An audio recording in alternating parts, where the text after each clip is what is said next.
Welcome back to another Pirkei Avot text discussion. We are in the second chapter, and we have now moved on to the fifth text in the second chapter.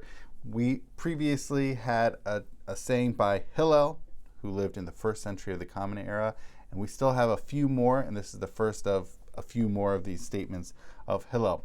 We saw in the first chapter there were a lot of three-part wisdom statements, tripartite statements. The second chapter is breaking with that. We now have on our hands with this one 6. Although it's not really 6, it's more of, as we're about to see, Hillel talks about 5 different sort of personality characteristics and then a totally separate thing. So this is stylistically quite the departure from what we read in the first chapter. So here we go. He used to say, so it starts off with this phrasing, this language of he used to say, common saying of his. A brute is not sin-fearing, nor is an ignorant person pious, nor can a timid person learn, nor can an impatient person teach, nor will someone who engages too much in business become wise. So those are the 5 different discussions of character traits. And then he closes off with this. In a place where there are no men, strive to be a man. He uses really explicitly gendered language in this last piece. I think really what he's going for, and this is certainly reflective of the time and place in which he's living, it doesn't just mean a man. It's not as if there's an entire place that is entirely without any men. I think really what he's going for is a leader. And again, heavily gendered. What does it mean to be a man? Well, it means to be a leader who's taking charge. So in a place where it's entirely leaderless, strive to fill that void. Strive to be the leader. Okay, setting that aside, I want to go back into these 5 different character traits. A brute is not sin-fearing, meaning someone who's not really particularly somehow they're insensitive. They're not really they're not a refined person, okay? And a non-refined person, they're not really going to care about whether they sin or not. Now the second one is an ignorant person is not going to be pious.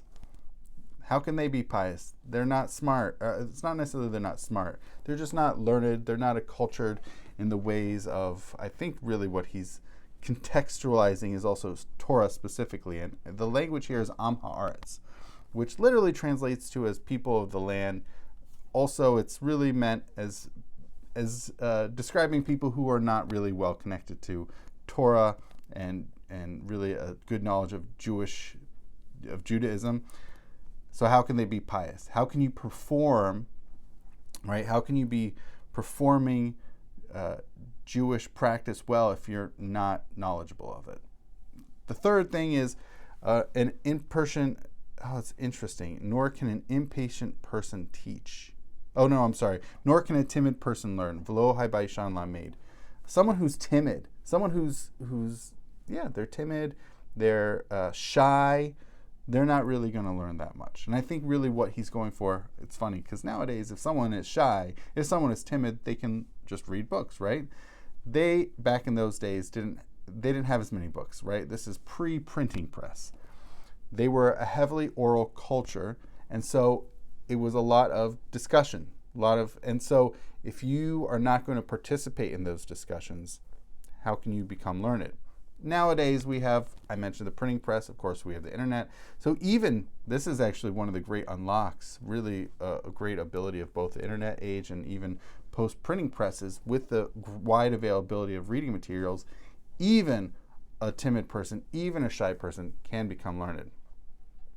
The fourth one is an impatient person is not going to teach. This is pretty simple, and especially for any of you who have been or are teachers, how can you be patient? How can you teach if you're impatient? You need to have patience, according to Hillel here, in order to teach, because it's not all about you. Sometimes it's about the audience. It is about the audience. It's about the learners. It's about the students. And if you don't have the patience to provide the knowledge for your students, you're not going to be an effective teacher. And the fifth and final one is, nor will someone who is engages in too much business become wise. V'lo kol hamarba b'schora machkim. Which is a really fascinating insight. If you're so heavily endeavored, so involved in business, how can you be engaged in wisdom generating ventures or really heavily involved in wisdom? If you're so involved with the day-to-day sales stuff, how can you? I'm sure there are people who would be willing to disagree with this wisdom here or this perspective. Maybe someone could argue that while engaged in business, there are pieces of wisdom that can be derived, possibly. But that really is not what Hillel is going for. I really think Hillel is pointing out, when someone's so involved with trying to sell things and engaging in merchandise, how can you be involved with the larger arenas of wisdom? It's a great question. Really great question. All right. And then, of course, I mentioned earlier, it closes off with this: in a place where there's no leader, strive to be a leader. This is a really great, setting aside the gender thing. Of course, he lived in a certain time and place, and so leaders were men for them. As far as leaders, though, it's a really interesting push that if there's a place without leadership, one wonders what sort of vacuum is created through that and what the pitfalls of that are.